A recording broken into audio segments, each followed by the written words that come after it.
co-director, to discuss how YouthVox will boost youth participation and governance and support youth-led initiatives and create safe spaces for young people. Good evening, good afternoon, and thank you so much for joining us on Botswana Television. Thank you so much for having us.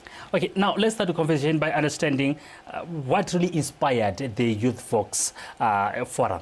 Okay, so the YouthVox Forum is basically my project from my study of the U.S. institutes in America. I had the opportunity to go there for 6 weeks to study how their institutions work and what infrastructure they have in place, especially for young people. So I came back with this idea to have a youth-led initiative where young people come together to speak to different policies, things in governance in order for them to contribute and actually play a part. So that's actually what inspired the YouthVox Forum, yes. That's incredible. Do you think there's a gap within our society or within our governance spaces where young people are not being given a platform to express themselves? Definitely, and that is why we saw it fit to come up with this forum whereby young people can come in and close that gap in order for them to be able to talk and speak on issues that affect them. Right. Most of the time, so we're hearing about young people being given, platforms to share their ideas and what do they think could be put in black and white, especially with those who are policymakers. But how does young people ensure that their voices reach the decision makers at the end of the day? How do we get to make sure that if it's at the office of the president, our voices is heard there? If you're going to speak to the minister of maybe youth and gender, our voice is going to be heard. What platforms are we going to use? So our current government is very much open to hearing young people. Mm-hmm. So this youth-led initiative has decided to actually play a part in such a way that we are youth-led and there's no outside influence. So it's a safe space for young people. Mm-hmm. So when we create or when we meet and speak to different policies, the forum is meant to have a relationship with government and different stakeholders as well as with young people. So what we do is take the information or the ideas, the thoughts of young people and take them to the relevant stakeholders because these stakeholders need to make data-driven decisions. So yeah, that is how they will be using the different forums in order to inform their decisions. All right. You mentioned that the leadership in this country is willing to listen to the involvement of young people. How would YouthVox support youth-led initiatives in practice at the end of the day? Because we have got young people coming up with good initiatives. Most of the time they complain that they don't have the finances to finance their ideas or their prototypes. But now we are coming with YouthVox to support this. How are we going to do that? YouthVox, like it says, it's for youth voices, and we are a platform whereby youth will come directly to us at YouthVox, and we come up with ways in order to take it to the relevant stakeholders. If it's gender and inclusion, we're taking it to the Ministry of Youth and Gender for them to address it. Yes. All right, that's incredible. Now, we are also talking about the gaps in youth representation that we are hoping this platform is going to help in filling those gaps. What are we talking about? So when we speak about youth, the different kinds of youth, especially what we aim to do with the forum is for it to go just beyond Gaborone. Hence why the forum is also online, so youth can put their opinions not only through us meeting, because we had the forum launch where you'd have to be a Monano Elongkoro, you stay in Gaborone. But if you don't stay in Gaborone and you're from outside, in order for you to get your voice to be heard and for us to cater to you, you can hit us up on email or any of our social media platforms. And how we will measure that is by seeing we also have forms. When you sign up, you write, okay, I'm from Gaborone, I'm from Maung, I'm from Francistown, and then we'll be able to see how far our outreach actually is and which youth we are actually assisting to amplify their voices. That's incredible. Now, I understand that youth are complaining about safe spaces. Creating safe spaces is your key focus on this initiative. What does that look like on the ground? We have weekly webinars that we have on Thursday, and we talk about topics that are currently trending. Like recently we had one on the devaluation of the pula, and we had young people join in this webinar and talk about their opinions on the devaluation of the pula and whether or not it is beneficial to Botswana, both short-term and long-term. So that is how we look at it on the ground weekly. Yes. I want you to delve much on that one, the safe spaces, because young people most of the times I say we are not being given a platform to share all these ideas. Okay, fine. The government, although the relevant stakeholders will say we have young people represented, but they say but our voice is being stifled because we are with older people in the room. Yes. We need our own space. So how are we going to put this in practice, especially so that we know that young people will express themselves without fear of being criticized or how they think?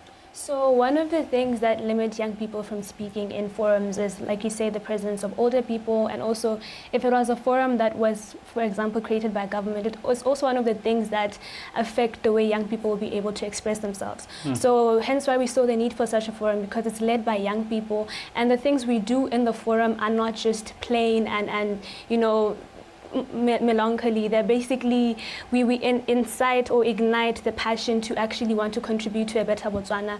We don't have speakers from outside. We have young people be the speakers, young people in the room be the speakers. We put out a form for young people to sign up to come and be speakers on the Botswana that they want. So really in this platform, young people are the center of everything, and we limit older people or different stakeholders from, you know, being involved. They'll rather come and watch and see as opposed to them speaking, because now we want to speak. All right, now this is your time. Yes. This is when now you are going to speak. She earlier on mentioned the issue of the outreach, not only about those within the reach of or the parameters of this city. How are you going to be including young people from the far ends of this country? Because at the end of the day, you are representing Botswana youth.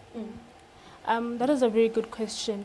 With time, since we just launched the forum, with time, I want to believe that we will find ways, and that's something that we're still figuring it out. We're going to find ways to reach to the young Botswana. They don't have access to digital media like we do within Gaborone. So, Right. yes. Most definitely. Maybe you can share with the stakeholders that you might want to work with to make this come to fruition, especially young people who are far from ditlamelo, but they're also part of this voice that needs to be heard. So how are you going to make sure that at the end of the day you reach everyone, and who should come on board to help you doing this? Are we talking about schools or leadership? Definitely, I was going to mention that. We're talking about schools, not only private schools, but also government schools as well. We're talking about Dikhotla, to be able to enter really and make it a strong structure in Botswana, not just, you know, in our cities, but also in our rural areas as well. We would love for it to be spread out. We would love for the government to come on board and relevant stakeholders that, you know, as young people, we're no longer the future, we are the now. And we have relevant opinions. So that is the basis of the forum, to show that we actually have what we want to say and it's actually beneficial. We're educated as well. We don't need to reach a certain level of maturity per se. So yeah.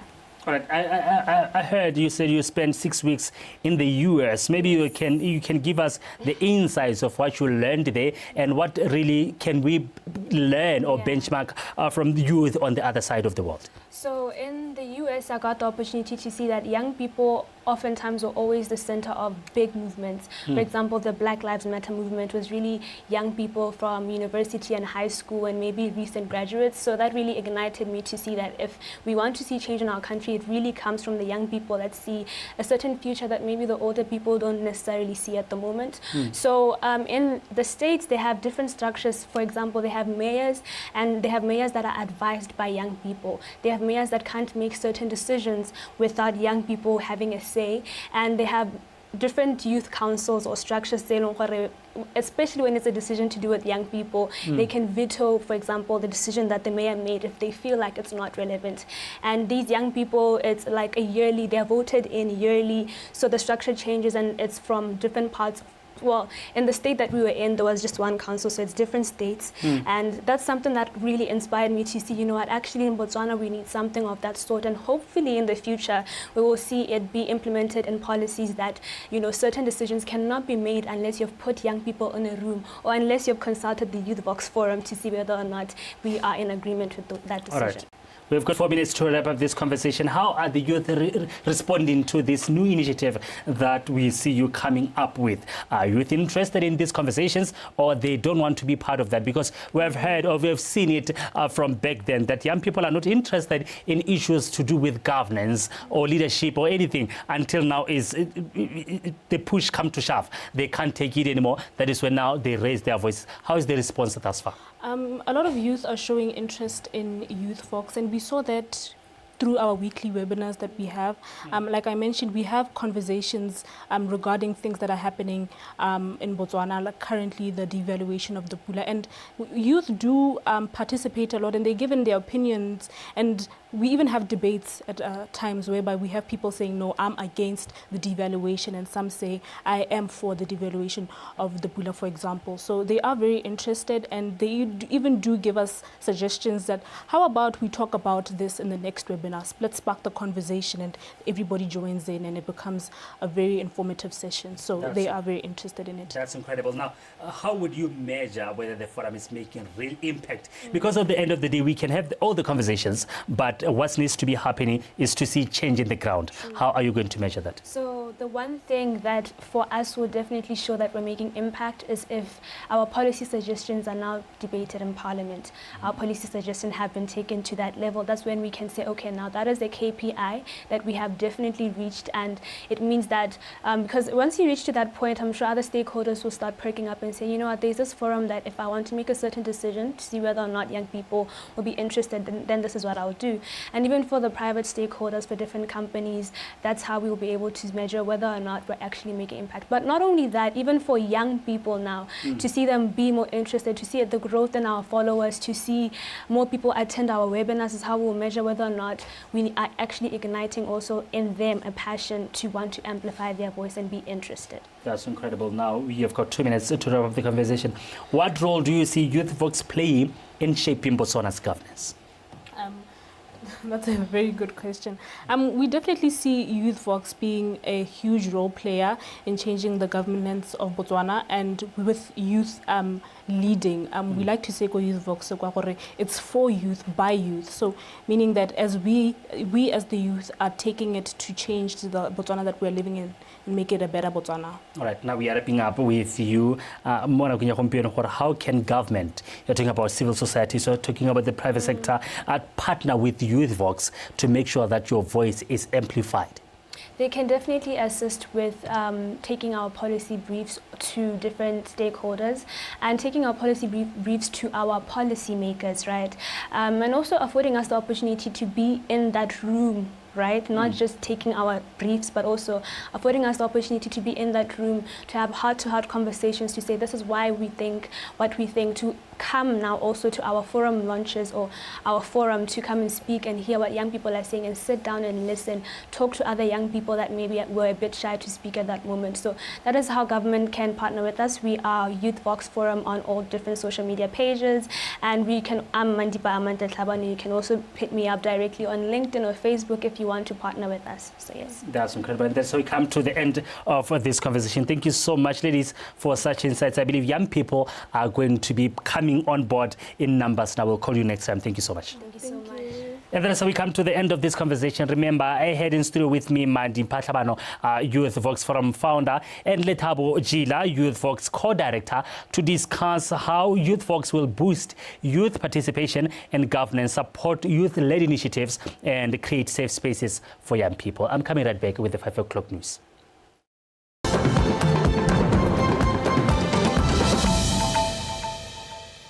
This moment is a clear call to take stock, regroup, and reposition ourselves to engage more effectively and strategically in what we hope we will finally evolve into a transparent, inclusive, and people-centered process.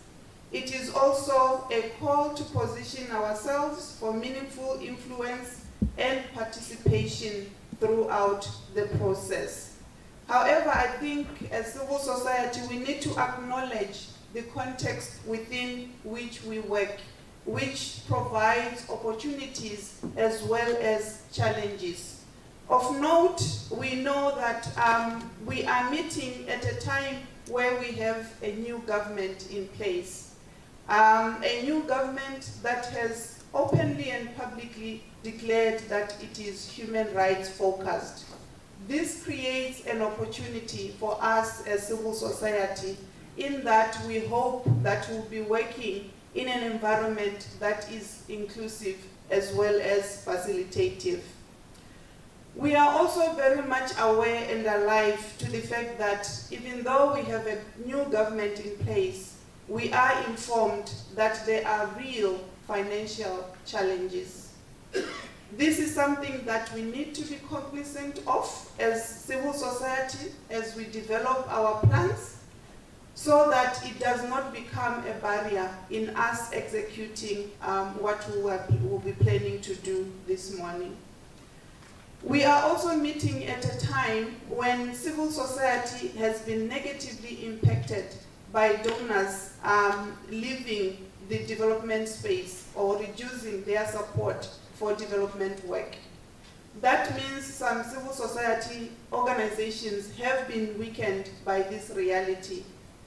That being the case, we still have to position strategically and ensure that civil society are fully and meaningfully engaged through this process. I also want to take this opportunity to acknowledge and honor the resilience we have demonstrated during the last constitutional review process. After the government initiated the previous review, we mobilized swiftly, conducting civic education to raise awareness across communities. We advocated strongly against a process we believed lacked transparency, inclusion, and was not participatory.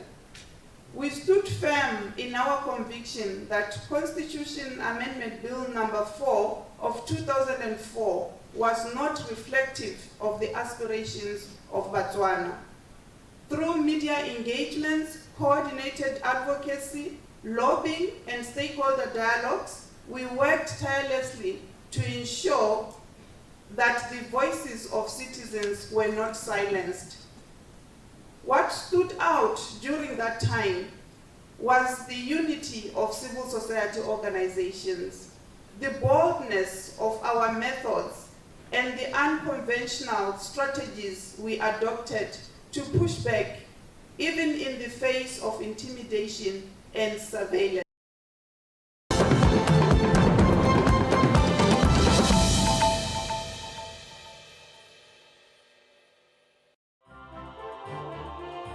Botswana is one of the 4 Southern Africa nations that could become highly water stressed by 2040. This summit is a landmark moment, not only for Africa, but for the global movement for access to safe water for all. It is therefore important to move towards a risk management approach in water planning and management to ensure water availability for better economic growth.